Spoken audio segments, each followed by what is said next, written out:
Assalamualaikum warahmatullahi wabarakatuh.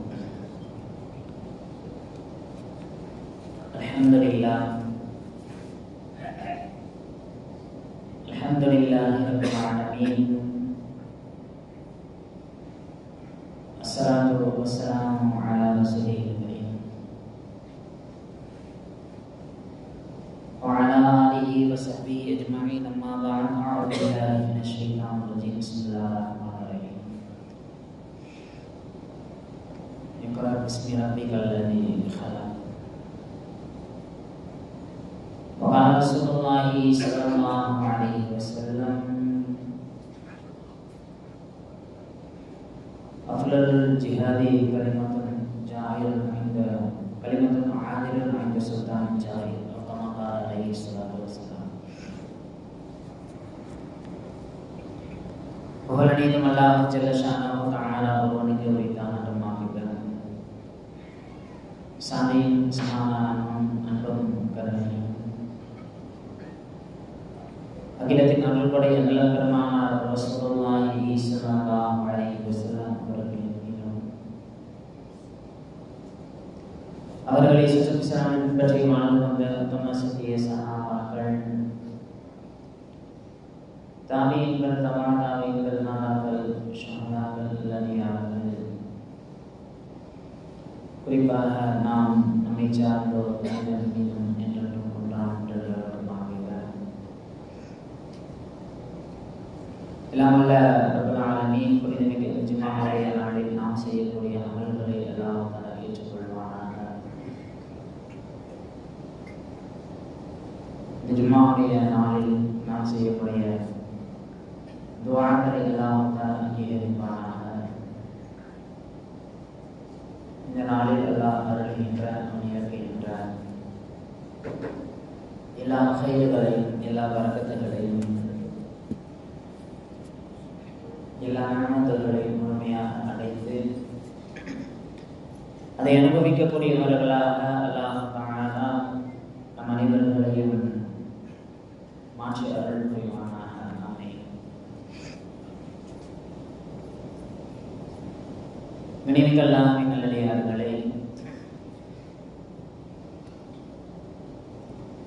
சமுதாயத்தினுடைய ஒரு எழுச்சிக்கான காலம். இத்தனை காலமாக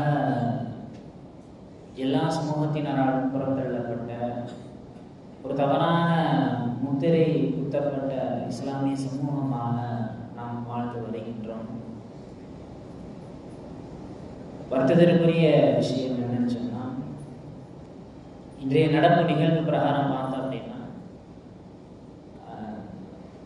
நம் நாட்டில் புறந்தள்ளப்பட்ட சமூகமாக, ஒதுக்கப்பட்ட சமூகமாக ஒரு காலத்தில் ஒரு சமுதாயம் இருந்துச்சு. இன்னைக்கு அவங்க முன்னேற்றத்தை நோக்கி, உயர்வை நோக்கி பயணித்து விட்டார்கள். எல்லா இதிலையும் உயர்வை நோக்கி சென்று கொண்டிருந்த, எல்லா இதிலையுமே சிறந்த ஆளுமைகளை கொண்டிருந்த இஸ்லாமிய சமூகம் இன்னைக்கு என்னாச்சுன்னு சொன்னால் அப்படியே தலைகீழாக மாறிடுச்சு. புறந்தள்ளப்பட்ட, புறக்கணிக்கப்பட்ட ஒரு சமூகமாக இஸ்லாமிய சமூகம் மாறிடுச்சு. பொதுவாக உலக வரலாறு என்பது அது போய்கிட்டே இருக்கும். உலகம் முடிவு நாள் வரைக்கும் சென்று கொண்டே இருக்கும். அந்த உலக வரலாறுடைய நியதி ஒரு சில சமூகம் சில நாட்களில் உயர்ந்த சமூகமாகவே வாழ்ந்து கொண்டே இருக்கும். திடீர்னு பார்த்தோம்னு சொன்னால் அந்த ஒரு காலகட்டத்தில் அந்த சமுதாயம் அப்படியே தலைகீழாக மாறிடும். கீழே நோக்கி புறந்தள்ளப்பட்ட ஒரு சமூகமாக மாறிடும். அதே மாதிரி ஒரு கட்டம் இருக்கும், இவர்கள் எல்லாம் ஒதுக்கப்பட வேண்டியவர்கள், புறந்தள்ளப்பட வேண்டியவர்கள் அப்படின்னு சமுதாயத்திலிருந்து ஒரு சில நபர்களை ஒதுக்கி இருக்கும். அவங்க என்ன செய்வாங்கன்னு சொன்னா, திடீர்னு உச்சகட்டத்தை உயர்வை நோக்கி சென்று கொண்டிருப்பார்கள். இதுதான் உலகத்தினுடைய நியதி. உதாரணமா நம்ம பார்த்தோம் அப்படின்னு சொன்னா, உலகளாவிய அளவுல நாம பார்க்கும் பொழுது ஐரோப்பியர்கள், ஐரோப்பா அப்படின்றது இன்னைக்கு இருக்கக்கூடிய காலகட்டத்துல அவங்க இருந்த இடத்துல இருந்துக்கிட்டு உலகத்தை ஆட்சி செய்யக்கூடிய ஒரு சமூகமாக ஐரோப்பிய சமூகம் மாறிடுச்சு. ஆனா ஒரு கட்டத்துல எப்படி இருந்தாங்கன்னு சொன்னா, மத ரீதியாக மூட நம்பிக்கைகள்ல அதிகமாக மூழ்கி இருந்த சமூகம் தான் ஐரோப்பிய சமூகம். நீ உலகத்தினுடைய எங்க நாம எந்த மூலையில நாம செய்தி பார்த்தாலும் அந்த செய்தியை எப்படி மக்களிடத்தில் கொண்டு போய் சேர்க்க வேண்டும், எப்படி மக்களிடத்தில் அந்த செய்தியை சொல்ல வேண்டும் என்பதாக அவங்க இருந்த இடத்திலிருந்தே நிர்ணயித்துக் கொண்டிருக்கின்றார்கள். எப்படி இருந்த சமூகம்? மத மூட நம்பிக்கைகளிலும் அதே மாதிரி மத ரீதியாக ரொம்ப அடிமட்டத்தில் இருந்த சமூகம் தான் இந்த ஐரோப்பிய சமூகம். இன்னைக்கு நம்ம வாழ்க்கையில நாம பின்பற்றக்கூடிய பெரும்பாலான கலாச்சாரங்கள்ல அவங்களுடைய கலாச்சாரம் வந்துருச்சு. அதே மாதிரி உலகத்தில் அதிகமாக வேட்டையாடப்பட்ட ஒரு சமூகம், வேட்டையர்கள் அல்ல, வேட்டையாடப்பட்ட ஒரு சமூகம், உலகத்தில் தங்களுக்கென்று ஒரு வாழ்வதற்கான ஒரு இடம் கிடைக்கின்ற இடங்களில் எல்லாம் அப்படியே ஒதுக்குப்புறமாக வாழ்ந்த சமூகம் யூத சமூகம். இன்னைக்கு பார்த்தோம் சொன்னா உலகத்தினுடைய அரசியல்ல, உலகத்தில் இருக்கக்கூடிய இராணுவத்தில் என்ன நடக்க வேண்டும், அரசியல்ல என்ன நடக்க வேண்டும், எப்படிப்பட்ட மாற்றத்தை கொடுக்க வேண்டும் என்று நிர்ணயிக்கக்கூடிய ஒரு சமூகமாக என்னாச்சுன்னு சொன்னா யூத சமூகம் மாறிடுச்சு. வருத்தத்திற்குரிய விஷயம், இது போன்ற எல்லா சமூகத்தையும் எதிர்கொண்டு எல்லா விதமான துறைகளிலும் சிறந்த ஆளுமைகளாக வீறு கொண்டு எழுந்த இஸ்லாமிய சமூகம் இன்னைக்கு என்னாச்சுன்னு சொன்னா அப்படியே புறந்தள்ளப்பட்ட ஒரு சமூகமாக, குறிப்பாக 1857க்கு முன்னாடி வரைக்கும் எல்லா துறைகளிலுமே சிறந்த ஆளுமைகளாக இஸ்லாமியர்கள் இருந்தாங்க. இந்தியாவில் சுதந்திரத்திற்கு முன்பு வரைக்கும் எல்லா விதமான சாதனைகளையும் நிகழ்த்தியவர்களாக இஸ்லாமியர்கள் இருந்தாங்க. 1857க்கு பின்னால் உலக வரலாறில் 1947க்கு பின்னால் இந்திய வரலாறுல இஸ்லாமிய சமூகம் புறக்கணிக்கப்பட்ட புறந்தள்ளப்பட்ட சமூகமாக மாறிடுச்சு. இது வருத்தத்திற்குரிய விஷயமாக நாம் எடுக்கணும். இன்னைக்கு ஜும்மால இது சம்பந்தமா நாம் கொஞ்சம் சிந்திக்கணும். இன்னைக்கு வருத்தமான ரொம்ப கவலையோடு சொல்லணும்னு சொன்னா இஸ்லாமிய சமூகம் என்பது எந்த ஒரு திட்டமுமே இல்லாம பயணித்துக் கொண்டு இருக்கின்றோம். இன்னைக்கு அவங்க எல்லாம் அப்படியே தலைகீழாக மாறினார்கள் என்றால் ஒரு திட்டத்தோடு ஒரு சரியான இலக்கோடு ஐரோப்பிய சமூகமும் யூத சமூகமும் பயணித்ததன் விளைவாக அவர்கள் மிகச்சிறந்த ஆளுமைகளாக மாறிட்டாங்க. இன்னைக்கு நம்மள்ட்ட என்னன்னு சொன்னா திட்டம் இல்லை, அதே மாதிரி சமுதாயத்தை எப்படி எல்லாம் மேம்படுத்த வேண்டும் என்கின்ற காரியத்துல கவனக்குறைவாக இருக்கின்ற இஸ்லாமிய சமூகம் நாம என்ன நினைச்சிட்டோம்னு சொன்னா நமக்கு யாராச்சும் உதவி செய்ய மாட்டாங்களா, சட்ட ரீதியாக அரசியல் ரீதியாக இது போன்ற சட்டங்கள் அதில் இஸ்லாத்திற்கு எதிராக விமர்சனங்கள் வருகின்ற பொழுது அதை எதிர்கொள்ளக்கூடிய சமூகமாக இல்லாம நமக்கு யாராச்சும் உதவி செய்ய மாட்டாங்களா, எப்படியாச்சும் நம் சமூகத்திற்கு விடிவு காலம் வந்துடாதா என்று பிற நபர்களை சார்ந்திருக்கக்கூடிய சமூகமாக இஸ்லாமிய சமூகம் மாறிட்டு வரும். ஏன் இந்த சமுதாயத்தினுடைய நிலைமை எப்படி? எல்லா துறைகளிலும் விழுந்தோம், எல்லா விதமான அரசியல், ஆளுமையில, அறிவுல, ஆன்மீகத்துல, உலகத்திற்கு எல்லா விஷயங்களையும் சொல்லிக் கொடுத்த இஸ்லாமிய சமூகம் அப்படியே தலைகீழாக மாறுவதற்கான காரணம் என்ன அப்படின்னு சொன்னா, முதலாவதாக சமுதாயம் அது நாம் என்ன செஞ்சிட்டோம்னா முன்னேற்றத்தை நோக்கி பயணிக்காத ஒரு சமூகமாக மாறிட்டோம். நாம நம்மளை மாற்றிக் கொள்வதற்கு தயாராக இல்லை. நாம எதை முடிவெடுக்கின்றோமோ, நாம எதை சூஸ் பண்றோமோ, தேர்ந்தெடுக்கின்றோமோ அதுதான் சரியான இலக்கு என்பதாக நினைத்து கொண்டு எல்லா விஷயத்திலும் அரசியலை நாம எதை நினைக்கிறோமோ அதுதான் சரியா நடக்கும் அப்படின்னு நாம நினைக்கிறோம். அறிவு சம்பந்தப்பட்ட விஷயத்துல நாம எதை தேர்ந்தெடுக்கிறோமோ அதுதான் சரியா இருக்கும் என்று ஒரு தவறான ஒரு இலக்கோடு பயணிக்கக்கூடிய சமூகமாக இஸ்லாமிய சமூகம் ஆகிட்டு வர்றோம். அல்லாஹ் தஆலா குர்ஆன்ல சொல்லும்போது இன்னல்லாஹ லா யுகையிரு மா பிகௌமின், இஸ்லாமிய மார்க்கம் இப்படியே அடி வாங்கிக்கிட்டே இருக்கணுமா, இஸ்லாமிய சமூகம் இப்படியே புறந்தள்ளப்பட்டு கொண்டே இருக்கணுமா, இதுக்கு யாராச்சும் விடிவு காலம் காட்டிட மாட்டாங்களா, நமக்கு யாராச்சும் உதவி செய்ய மாட்டாங்களா, அரசியல் ரீதியாக நமக்கு நல்லது நடத்துறாதா, அறிவு ரீதியாக நமக்கு ஏதாச்சும் உதவி ஏதாச்சும் ஒரு வெளிச்சம் கிடைத்திராதா என்று நாம் எதிர்பார்த்து கொண்டிருக்கின்ற இந்த சூழல்ல குர்ஆனினுடைய ஒரு ஆயத்தை நாம முதல்ல கண்டபடும் இன்னல்லாஹ லா யுகையிரு மா பிகௌமின், அல்லாஹ் தஆலா ஒரு சமுதாயத்தினுடைய நிலைமையை ரப்புல் ஆலமீன் மாற்ற மாட்டான். ஹத்தா எதுவரைக்கும் என்றால் யுகையிரு மாவி அன்ஃபுஸிஹிம், சமுதாயம் தன்னை தானே மாற்றிக்கொள்ளாத வரை நாம் இறைவனிடத்திலிருந்து மாற்றத்தை எதிர்பார்க்க முடியாது. இது அல்லாஹ் வைத்திருக்கின்ற நியதி என்பதாக குர்ஆனில் அல்லாஹ் தஆலா நமக்கு சொல்லித் தரான். என்ன சொல்ல வரான் ரப்புல் ஆலமீன்? நாம முன்னேற்றம் அடையணும், அரசியல் ரீதியா, ஆன்மீக ரீதியா, அறிவு ரீதியா நாம முன்னேறணும்னா சமுதாயம் தான் நினைத்திருக்கின்ற தான் சென்று கொண்டிருக்கின்ற போக்கை மாற்ற வேண்டும். எப்படி மாறுறது சமுதாயத்துல? இன்னைக்கு இது குறித்து நாம மஹல்லாவினுடைய விஷயங்கள் குறித்து நிறைய நாம வருத்தத்தோடு பேச வேண்டும். இன்னைக்கு எது குறித்தும் விழிப்புணர்வு இல்லாத ஒரு சமூகமாக நம்ம இஸ்லாமிய சமூகம் மாறிட்டு வருகிறோம். அறிவு ரீதியாக விழிப்புணர்வு நம் சமுதாயத்துல இமாம் பெருமக்கள் ஹதீசுகளின் மூலமாக, கிதாபுகளின் மூலமாக இந்த வசனத்துக்கு விளக்கம் எழுதுகின்ற இமாம் இப்னு கஸீர் ரஹ்மத்துல்லாஹி அலைஹி அல்லாஹ் தஆலா சொல்லக்கூடிய மாற்றங்கள் என்பது ஒரு சமுதாய முன்னேற்றத்தை நோக்கி பயணிக்கணும்னா அந்த சமுதாயத்தில் 4 வகையான மாற்றங்கள் வேண்டும். முதலாவதாக நம்ம சமூகம், இஸ்லாமிய சமூகம் சிறந்து விளங்கணும்னு சொன்னா நாம் முதல்ல செய்ய வேண்டியது என்னன்னு சொன்னா, கல்வி மற்றும் அறிவாற்றலுடன் களமிறங்கக்கூடிய சமூகமாக நம் சமூகம் மாற வேண்டும். கல்வி ரீதியா சமுதாயத்துல விழிப்புணர்வு இல்லை. என்ன படிக்கணும், எங்க படிக்கணும், இதையெல்லாம் படிக்கணும், சமுதாயத்துக்கு என்ன தேவை அப்படின்ட்டு சிந்திக்காத ஒரு சமூகமாக மாணவர் சமூகம் மாறி வருவதை தாண்டி பெற்றோர்களிடத்திலிருந்து சரியான விழிப்புணர்வு இல்லை. இன்னைக்கு வருத்தமா சொல்லணும்னு சொன்னா, போன வாரம் நம்ம பள்ளிவாசல்ல ஒரு நிகழ்ச்சி ஒன்று நடத்தி இருக்கோம். எங்க என்ன படிக்கலாம், எங்க படிக்கலாம் அப்படின்ற நிகழ்ச்சி. வெறும் விரல் விட்டு என்ன முடியும், ஒரு 10 மாணவர்களை கூட தாண்டலை அந்த நிகழ்ச்சிகளை கலந்து கொண்ட மாணவர்களுடைய எண்ணிக்கை. எங்கே தவறில்லைக்கு நாங்கள் நம்ம விளம்பரப்படுத்துறதுல நாம குறைய வச்சுட்டோமா, அல்லது மக்கள்கிட்ட அந்த விஷயத்தை கொண்டு போய் சேர்க்கறதுல குறை வச்சுட்டோமா அப்படின்னு பார்த்தா கண்டிப்பாக இல்லை. துண்டு பிரசுர நோட்டீஸ் மூலமா நாம விளம்பரப்படுத்துறோம். சமூக வலைதளம் மூலமா என்னென்ன விளம்பரப்படுத்த முடியுமோ எல்லா விஷயங்களின் மூலமாக விளம்பரப்படுத்துறோம். ஆனா இதை பயன்படுத்துகிறதுக்கு இன்னைக்கு மஹல்லாவில் இருக்கக்கூடிய மாணவர்கள் என்ன படிக்கணும், எங்க படிக்கணும், சமுதாயத்தினுடைய தலை சிறந்த ஆளுமைகளை கூட்டிட்டு வந்து நம்ம நிகழ்ச்சி நடத்துறோம். ஆனா அதை பயன்படுத்துகிறதுக்கு மஹல்லாவினுடைய மாணவர்கள் தயாரா இல்லை.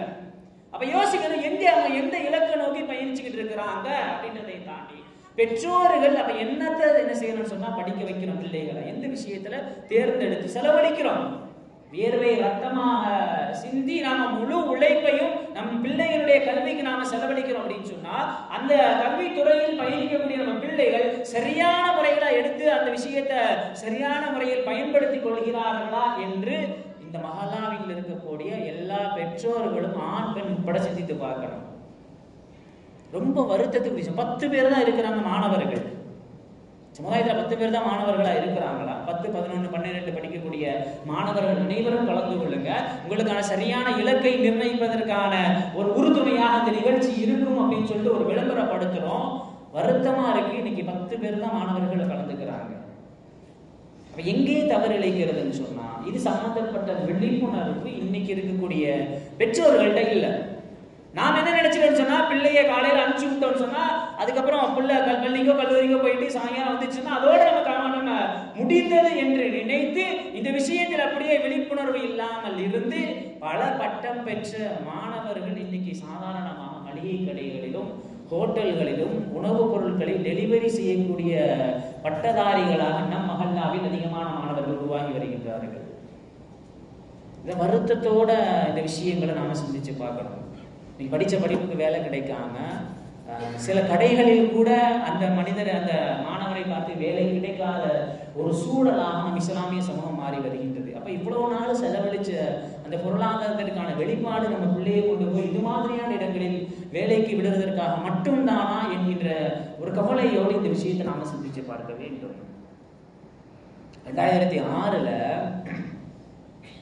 இந்தியாவில் இருக்கக்கூடிய மாணவர்கள் கிட்டத்தட்ட பட்டியல் இனத்தவர்களை விட தலித் சமூகத்தை விட உயர்கல்வி சம்பந்தப்பட்ட விஷயத்துல மிகவும் பின்தங்கி இருக்கிறார்கள் அப்படின்னு ஒரு 7 பேர் கொண்ட நீதிபதிகள் கொண்ட இந்த சச்சார கமிட்டி ஒரு அறிக்கையை பதிவு செஞ்சுச்சு.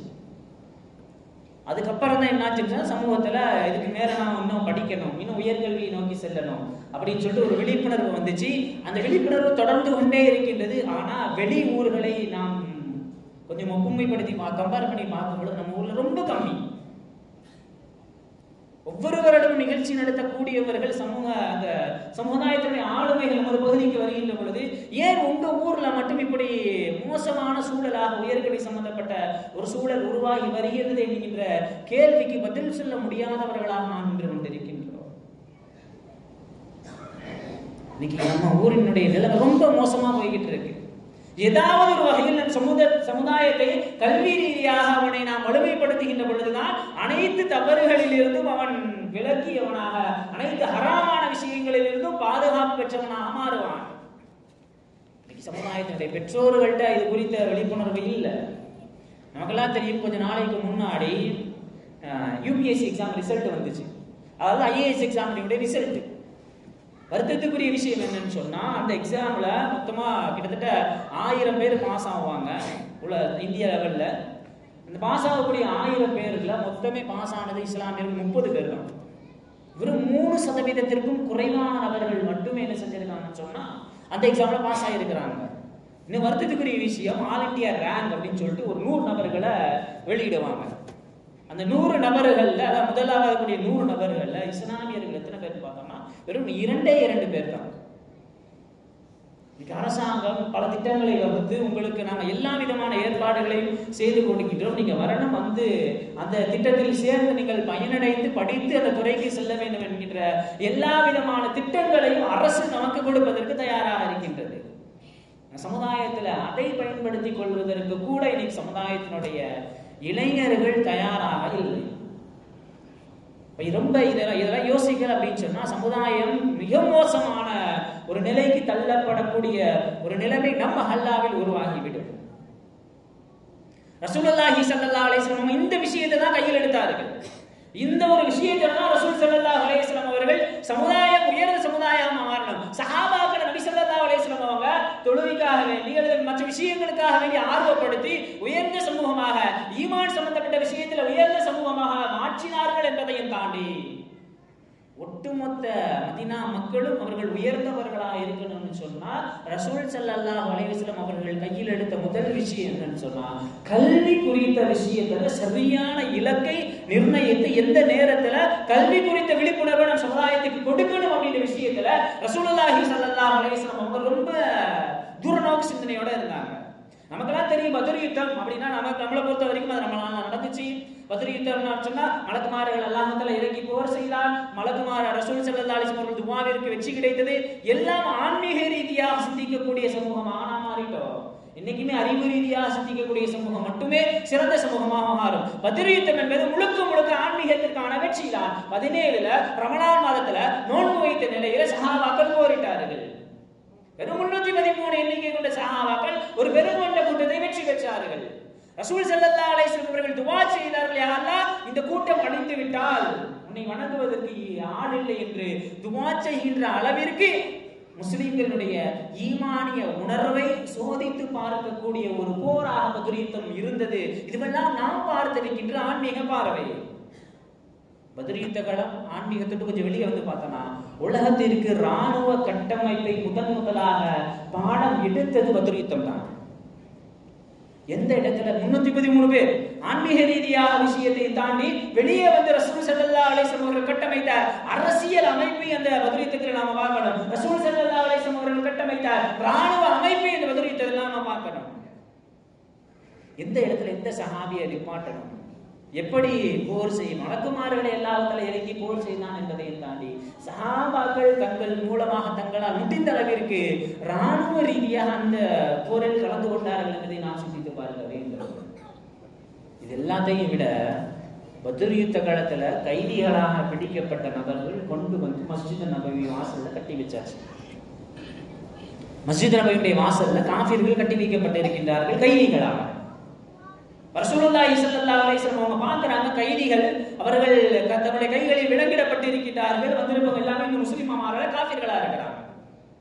அவர் ரசூல் ஸல்லல்லாஹு அலைஹி வஸல்லம் சிந்திக்கிறாங்க, அரசியல் ரீதியாக நம் சமூகத்தை பத்ர் யுத்தத்தின் மூலமாக நாம் வலுப்படுத்தி விட்டோம், ராணுவ ரீதியாக வலுப்படுத்தி விட்டோம், இனி எல்லா துறைகளிலும் நான் சார்ந்திருக்கின்ற என்னுடைய சமூகத்தினர்களாக இருக்கக்கூடிய சஹாபாக்கள் எல்லா துறையிலும் மிளிர வேண்டும் என்று சொன்னா அந்த காஃபிர்களாக இருந்தாலும் அவர்களிடத்தில் இருக்கக்கூடிய கல்வி, அவர்களிடத்தில் என்ன கல்வி இருக்குதோ, என்ன துறை சார்ந்த வல்லுநர்களாக அந்த கைதிகள் இருக்கின்றார்களோ அந்த துறையில வல்லுநர்களாக நான் சார்ந்திருக்கின்ற சஹாபாக்களை நீங்கள் உருவாக்கி விட்டால் நீங்கள் விடுதலை பெற்றுக் கொள்ளலாம். அவங்க என்ன மார்க்க கல்வியை அந்த காஃபிர்கள்ட்ட கற்றுப்பாங்க. சஹாபாக்கள் மார்க்க கல்வியில் கைதேர்ந்தவர்களாக அந்த காஃபிர்கள் இல்லை. அவங்களுக்கு என்ன தெரியுமோ, எந்த துறையில வல்லுநர்களாக இருக்கின்றார்களோ அந்த துறையை என்னுடைய சஹாபாக்களுக்கு கற்றுக் கொடுத்து சிறந்த வல்லுநர்களாக நீங்கள் மாற வேண்டும். என்ன கற்றுருப்பாங்கன்னு நினைக்கிறோம், கொஞ்சம் யோசிக்க வேண்டும். எந்த ஊருக்கு எப்படி போகணும், பயண விவரங்களை சஹாபாக்கள் அந்த காஃபிர்களிடத்திலிருந்து கற்றுக்கொண்டார்கள்.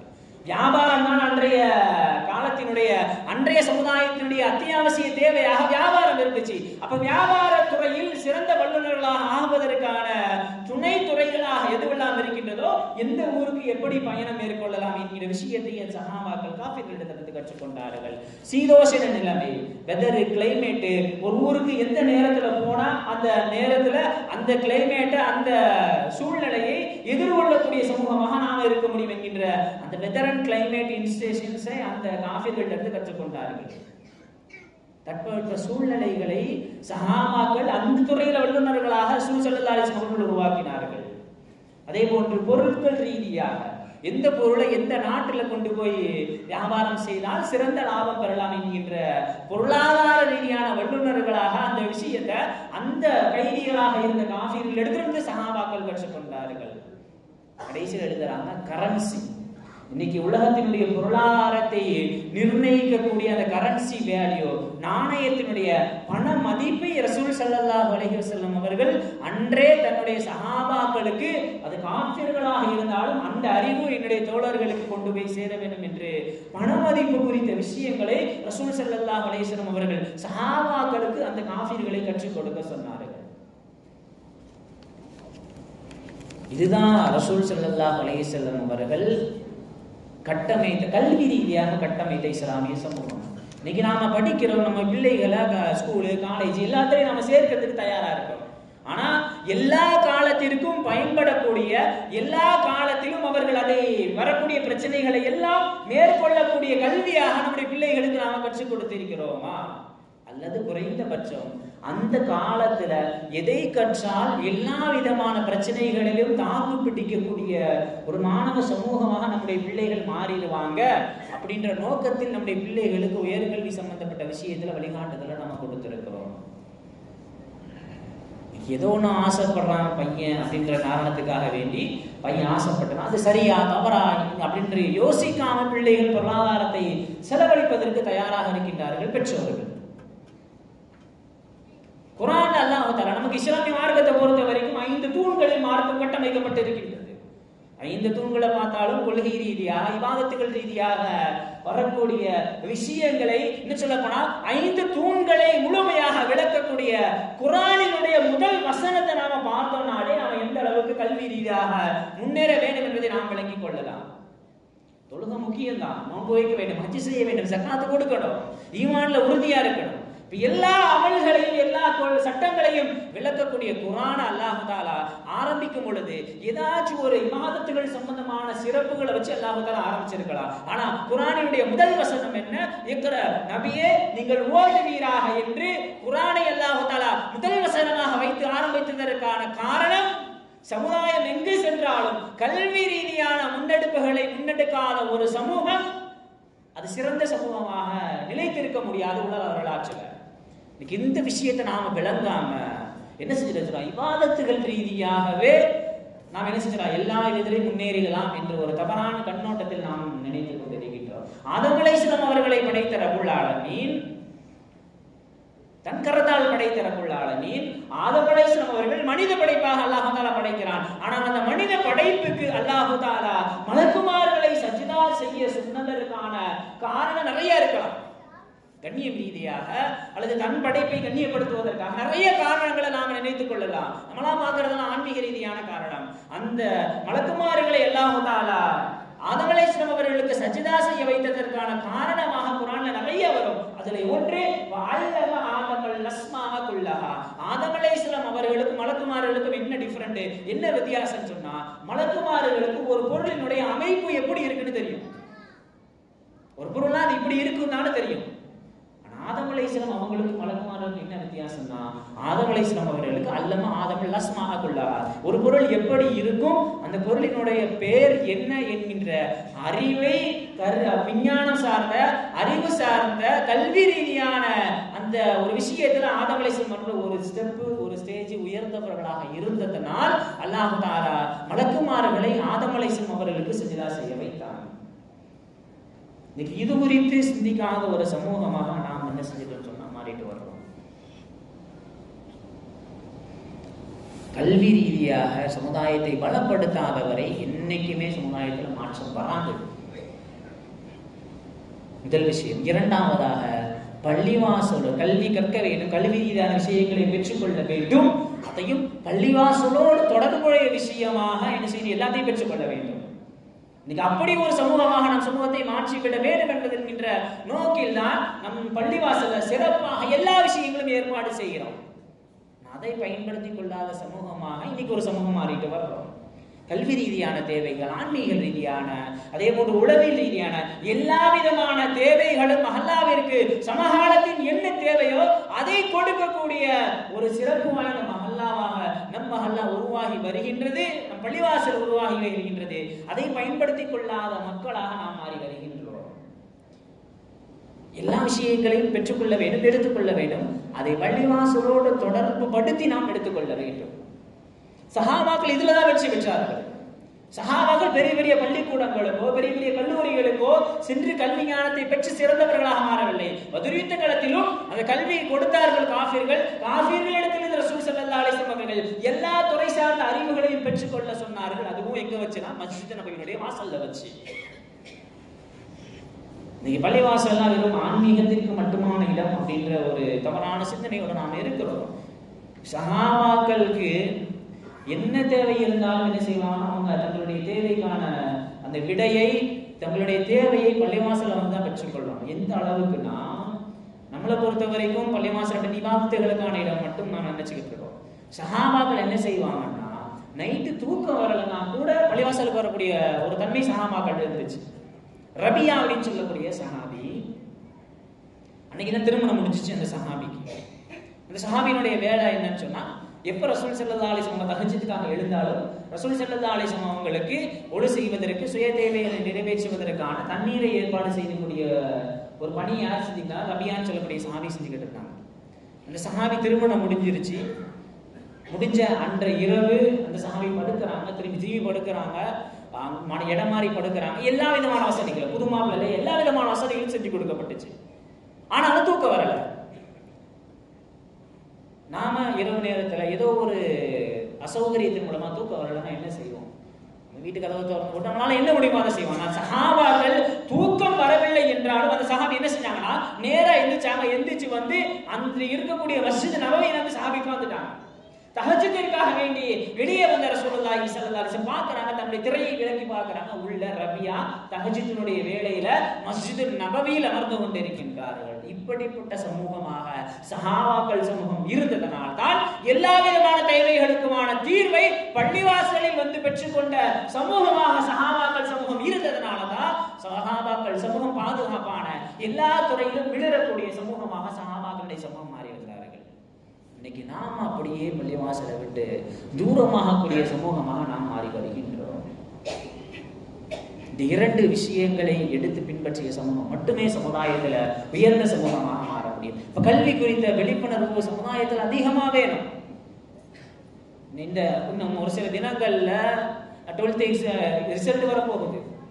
அந்த தேர்வு முடிவுக்கு பின்னால் நம்முடைய பிள்ளைகள் எதை தேர்ந்தெடுக்க போகின்றார்கள் என்கிற விஷயம் அனைவரும் மீதும் பொறுப்பு. இது வெறும் பேசக்கூடிய என் மீதோ அல்லது இதற்கான ஏற்பாடுகள் செய்யக்கூடிய நபர்கள் மீது இருக்கிறது என்பதையும் தாண்டி ஒவ்வொரு ரசூல் ஸல்லல்லாஹு அலைஹி வஸல்லம் சொன்னது ஒவ்வொருவரும் பொறுப்புதாரிகள் தான். மஹல்லாவில் இருக்கின்ற இந்த விஷயங்களை கேள்விப்படுகின்ற, இந்த விஷயம் குறித்து விழிப்புணர்வு பெற்றிருக்கின்ற அனைவரும் இது சம்பந்தப்பட்ட விஷயத்தில் பொறுப்புதாரிகள் என்பதை உணர்ந்து இந்த உயர் கல்வி சம்பந்தப்பட்ட விஷயத்தில் ஆளுமைகளை உருவாக்காத வரை நம் சமுதாயம் என்றைக்குமே உயர்ந்த சமுதாயமாக மாற முடியாது. இன்னைக்கு இது குறித்த விழிப்புணர்வு நம் சமுதாயத்தில் ஏற்படுத்த வேண்டும். ஏற்படுத்தி கொண்டால் அதை பயன்படுத்தக்கூடிய சமூகமாக நாம் மாற வேண்டும். இரண்டாவதாக, கல்வி குறித்த விஷயத்துல வசதி படைத்தவர்கள் உதவுவதற்கு முன் வர வேண்டும். இன்னைக்கு நம்ம மஹல்லாலேயே முதல் வருடம் படித்து 2வது வருடம் படிப்பதற்கு உதவி தொகை பெறுவதற்கு நிறைய பேர் எங்களால் கண்டினியூ பண்ண முடியல, எங்களுக்கு யாராச்சும் உதவி செய்ய மாட்டார்களா என்று வருத்தத்தோடு ஸ்காலர்ஷிப் உதவித்தொகையை எதிர்பார்த்திருக்கக்கூடிய சமூகமான சமுதாயம் மாறி வருகிறோம். ஒரு பக்கம் பலவிதமான பல 100 மடங்கு லாபம் தரும் என்கின்ற ஒரு தவறான நோக்கத்தில் கொண்டு போய் நம்முடைய பொருளாதாரத்தை வீணான விஷயங்கள் முதலீடு செய்யக்கூடிய சமூகம் ஒரு பக்கம், இன்னொரு பக்கம் சமுதாயத்தினுடைய அடிப்படை தேவையாக இருக்கக்கூடிய கல்விக்கு அடுத்த கட்டத்திற்கு நகர முடியாமல் பொருளாதார ரீதியாக பிரச்சனை இருப்பதால் கல்வியில் அடுத்த கட்டத்திற்கு நகர முடியாமல் செல்லக்கூடிய சமூகம் ஒரு பக்கம்.